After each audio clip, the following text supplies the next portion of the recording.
Hello, everybody, and welcome back to Blue Jays Today. We're your boys. We always got something to say about the Toronto Blue Jays. I'm your host, Adam Peddle. And I'm your host, Nicholas Playlog. We got some injury updates in this one as we get closer and closer to September baseball with those September call-ups and then that ultimately final postseason push. I want to know who's going to be on this roster contributing.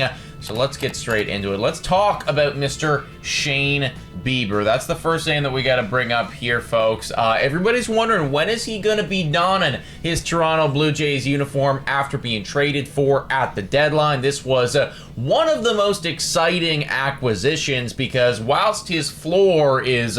or could be abysmally low, his ceiling could also be CN Tower levels of high. Yeah, it could be a Cy Young guy that starts for you in the postseason, and that's what the Blue Jays are hoping for, and he did a pretty good job his last time out. He pitched for AAA Buffalo Bisons last Saturday. He did pretty good. 5 2/3 innings pitched. He allowed 1 walk but struck out 6, and he also gave up 4 hits while allowing 2 runs. And that's pretty decent. You're not asking him to be perfect. You're just looking for the velocity, which was pretty damn good. He averaged around 92.7 miles per hour on his fastball, topped out about 93.9. That's where he's been typically in his career, especially coming back from injury. You're not going to expect this guy to be ramping up even further, right? So that's pretty solid right there. And then when asked about this, because we've talked about this on the show, we've talked about, okay, well, when Bieber comes back, he's going to come up. There's a 5-man already in the rotation. Is there going to be a 6-man rotation moving forward? Because everybody's doing pretty good. Obviously, you have the veteran guys and Bassett and Barrios and Gosman's been picking it up. Scherzer's been looking like Scherzer recently. And then Eric Lauer, just the power of Lauer. Not a lot of guys you can move from there. And then adding Shane Bieber would definitely make it a 6-man. However, when John Schneider was asked about moving into a 6-man rotation, he said they haven't really decided if it's definitely going to be a 6-man yet, but he said it's definitely a possibility we do a 6-man rotation for 10 days or 2 days, but they haven't really finalized it. Probably during a big stretch in September where they don't have many off days, but it's kind of hard to believe that anybody in that lineup or in that starting lineup for the rotation would be moved to the pen. Yeah, man. I mean, like, there's so many names in there where it just doesn't seem to add up. I've seen people online talk about the idea of moving Max Scherzer to the bullpen. That's just not something that I think the Toronto Blue Jays are going to entertain. I know that he has done certain aspects of that in the past, but he's had 3 really good back-to-back-to-back starts, and I think that the Toronto Blue Jays signed this guy hoping that he would be able to potentially start a playoff game for them at some point, which honestly, that's still up in the air. So before we continue talking about who could be cut, let me ask you, today, who starts game 1 of a playoff game for you?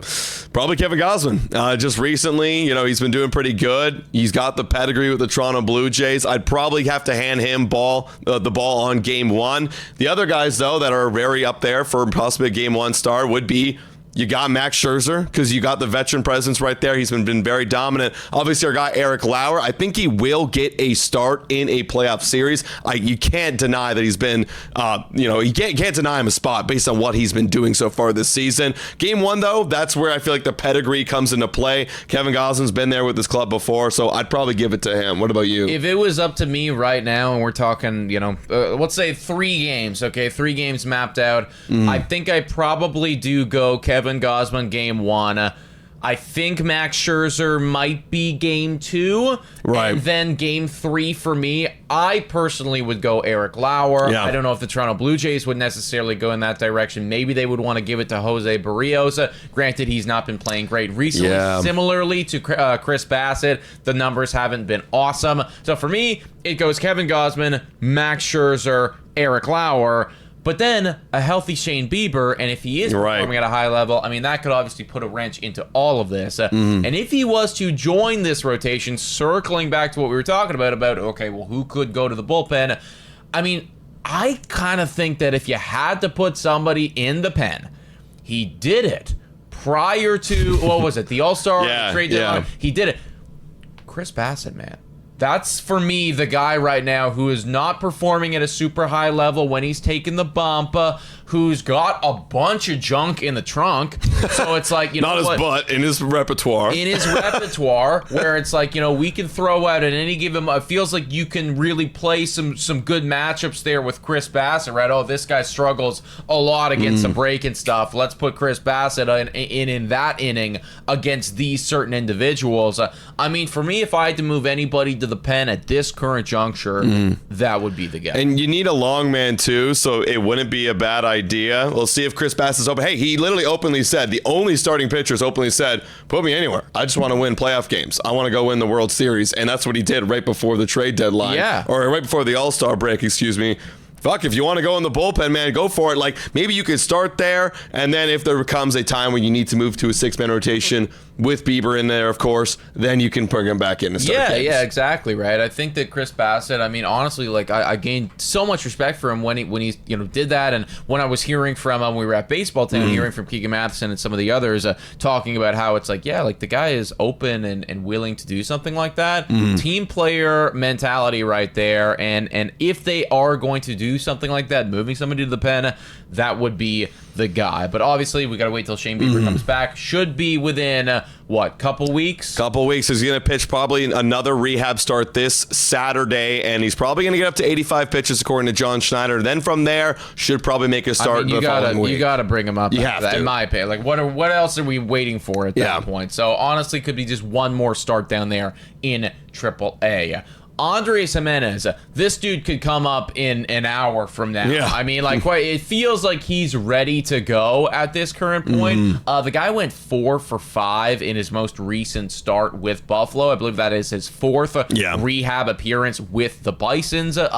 So, I mean, when you get up to 4 starts and you're going 4 for 5 and you're scoring a pair of runs, so you're running around the base pass and, you know, you're making plays out there, that to me indicates that, okay, this guy's 100% ready to go. It's now just like a matter of time for Ross to get on the phone. Well, that's the thing. I think they're waiting for him to be 100% ready to go, because the worst thing you want is him to come up and he's going to command a spot in the lineup. I mean, we've been talking about it for weeks. We talked about it on the Blue Jays Today show. They're going to have to make a pair of moves with him and George Springer, who we'll bring up in a little bit. But some people who are deserving of playing time are going to lose it to guys like Andres Jimenez. And there's so many hot bats right now that you don't want to force this guy's bat into the lineup when he isn't ready to play good baseball. If he is, that's going to be such a key piece for the Blue Jays moving forward. He definitely struggled early on this season. He's been dealing with injuries. He's had a lot of bright spots, but not consistent baseball that we've seen with the bat over the stretch. Obviously, the glove is amazing, but you kind of need that bat to be elite to warrant guys like Ernie Clement getting less playing time, who came up clutch against the Dodgers in that series, and other guys like moving Addison Barger around the field. You want him to be good coming back to the Blue Jays. Yeah, I get that, man. I think that, you know, when the guy's going 4 for 5, it's like, well, what, you know, eventually there's going to come a time sooner rather than later, and I think it's going to happen within the next, like, you know, day, 2 days, 3 days from now, that Andres Jimenez is just going to get the call up. I think it's also an easy move for them as well, too. You got Buddy Kennedy. That's an easy one, yeah. Like, that one is, okay, we can do that, no problem. Now it will then ultimately, I guess, result in Andres Jimenez actually getting in the lineup, which does mean less playing time for the people that you said. And that's a decision that the Toronto Blue Jays are going to have to come to terms with if they really want to have Andres Jimenez on this roster. Now, I guess I was about to say good news, but then I caught myself because it's not good news. I want him back in the lineup, but I suppose the good news for Ross Atkins, in terms of the fact that he doesn't need to make some of the hard decisions yet, is the fact that George Springer is actually not in the Buffalo lineup yet. He is not. He's just not playing. He's not cleared. I'm a little surprised about this because it was a concussion, and he was put on that, I believe, is on August 1st. Yeah. It's August 12th now. It was a 7-day thing. So it's almost been about 2 weeks that he's been there. Like, I'm kind of surprised that he's not back in yet. He's with the team, and he just hasn't been cleared yet by MLB. He has not passed concussion protocol, so that's giving me a sign that the concussion is a little bit worse than we expected, and maybe he does need a little bit more time. Hey, he's 35, you know, you never know. That brain could be reacting a little bit differently at that age. Takes a little bit longer for him to get back. And it's funny because you looked at the injury, the hit by pitch you suffered, and it didn't look overtly bad. Like, it looked like he almost got deflected off his shoulder into his head, and it's like, okay, took away some of the velocity, but it was still pretty bad because clearly he's not playing. But you're right. In terms of just a roster standpoint, you're buying yourself a little bit more time. You're buying guys like a Joey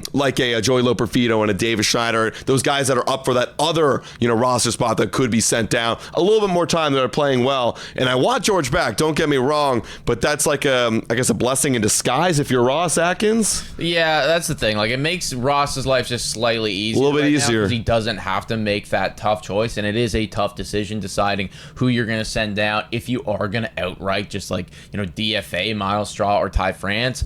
I'm coming to the conclusion right now. I think that what the best course of action would be is to send somebody down like a Davis Schneider or a Joey Loperfido. Tell them, hey guy, you're going to be down there for 2 weeks, so don't completely unpack, and then we're going to immediately call you up come September time for the call-ups. And that way you don't have to lose Miles Straw. You don't have to lose Ty France. You will have to use one of the options of one of those guys, but hey, that's why they have them in the first place. So I guess like the one positive to take away from George Springer not being cleared yet is that they have a little bit more time to think about that decision. However, let's not forget, George Springer has like an 890 OPS on the year and has absolutely been carrying for the Toronto Blue Jays. So this is certainly somebody that needs to be healthy for that postseason push.